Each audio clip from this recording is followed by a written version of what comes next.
Nels Coxman, a snowplow driver, and his wife Grace live a quiet life in the town of Keogh. The couple is often visited by their son Carl Coxman, who works at the Keogh airport.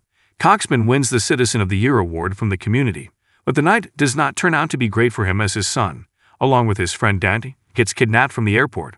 On their way, the kidnappers inject him with a heroin overdose that results in his death, while Dante manages to escape from the van.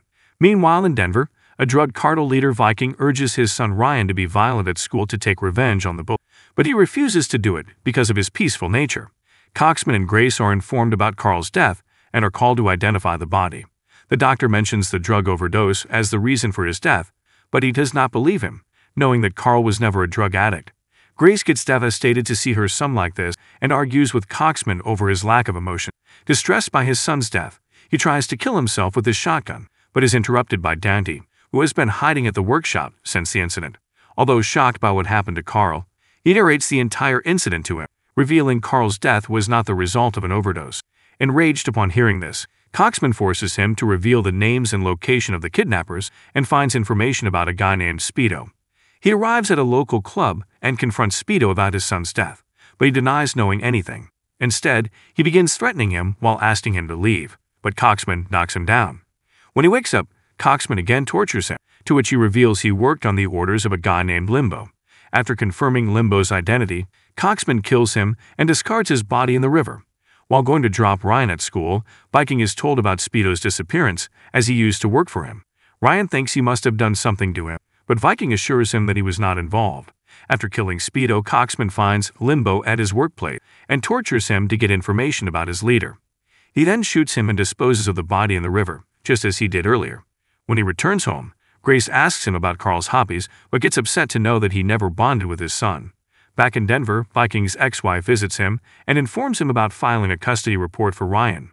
He gets angry with her and offers money in exchange, but she refuses to take it. Before he can convince her further, Viking is told about Limbo's disappearance. He starts investigating his staff and scolds them while Ryan Reedley observes him. Meanwhile, Coxman continues his killing spree and shoots another gangster named Santa, who was also involved in his son's kidnapping. Upon returning home, he finds that Grace has left the house after being upset by his lack of grief over their deceased son. After being left alone, he visits his brother, Brock Coxman, an ex-gangster, and explains the entire situation to him. Brock tells him they mistook Carl for Dante, who tried to steal gold from the drug lord Viking. As Brock used to work with Viking, he informs him that it is impossible to reach. Coxman reveals he wants to take revenge for Carl, but Brock does not believe he can kill anyone as he was never involved in such activities. As they discuss the situation, Viking is told about Santa. He gets suspicious, considering that a third person of his gang went missing within a week, and thinks his rival, White Bull, is behind all the mess. He tells his team that he used to work with White Bull, but later signed a contract not to interfere in each other's territories. He thinks they are violating the contract and plans to teach them a lesson.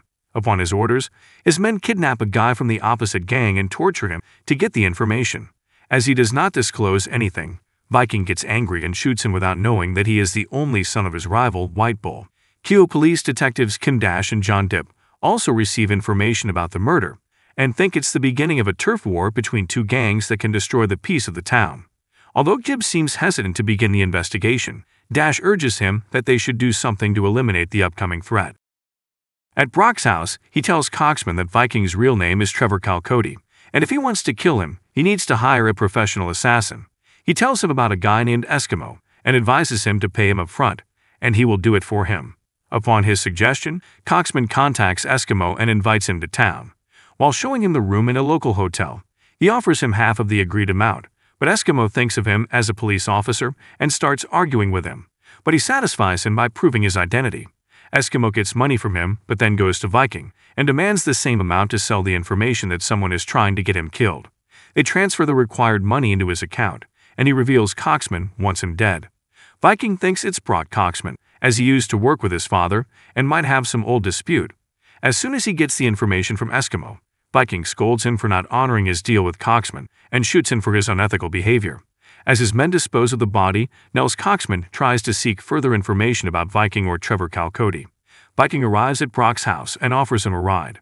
While in the car, he asks about the reason behind killing his men and threatens to kill him.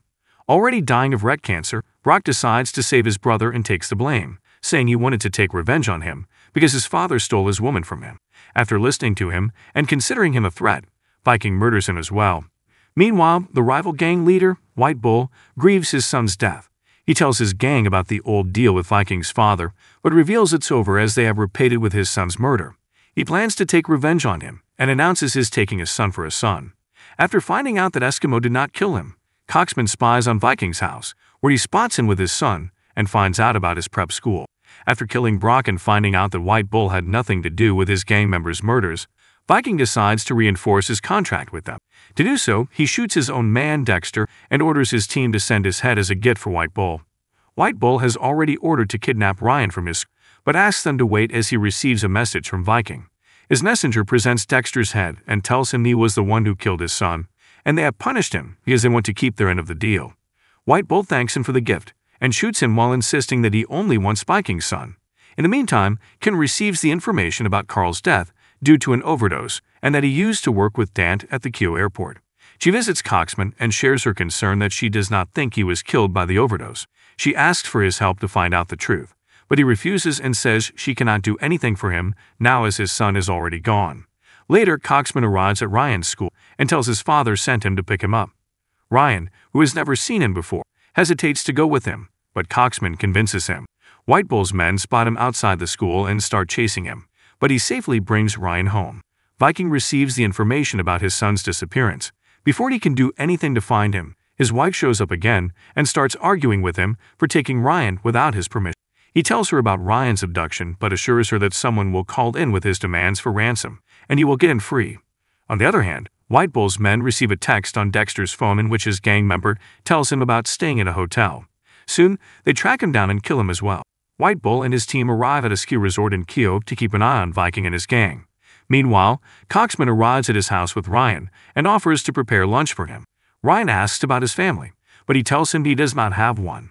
He treats him well and offers him to sleep in Carl's room after accepting that he had a son, but he does not live with him anymore. He even reads him a story and offers to give him a ride on his snowplow. While waiting for their next mission, the gang members enjoy their time at the resort, but White Bull misses his son and reassures himself to take revenge. Back in Denver, Viking's men bring in a school janitor who reveals Coxman took Ryan. Viking realizes he misunderstood the names, and it wasn't Brock, but someone else who is trying to mess with him. Coxman calls Viking and asks him to come over alone to get his son back. Viking assures him and orders his team to go to Kyo. They raid his house but cannot find anyone as Coxman took Ryan out for a ride on his snowplow. They come across a police car and Coxman introduces Ryan as his nephew while talking to him. Kip tells him he saw many cars at his house and Coxman realizes Viking has arrived. While searching his house, they find the company name from one of the pictures and decide to go there to find Ryan. As Viking and his men head out, one of his men leaks the information and tells White Bull about them. Coxman aims at their cars and tries to shoot Viking, but he is interrupted by Ryan. He quickly takes him back inside and asks him to stay there until he comes back to pick him up. He once again tries to shoot him but does not get a chance and is caught by his men, who take him to Viking. He questions him about Ryan, but before Coxman can tell anything, White Bull and the gang arrive, and they begin shooting. The fight emerges between the rival groups, which kills almost everyone from both sides. Viking tries to run away, but Coxman traps him in his car while White Bull shoots him as he leaves the scene to get back to work. White Bull gets satisfied by Coxman after realizing he is not a criminal. He puts his gun down, and they drive away while the last remaining gang member, on a parachute, accidentally comes in front of them and gets killed by the plow. Thank you for watching this video. Don't forget to subscribe to our channel and see you soon to discover a new movie.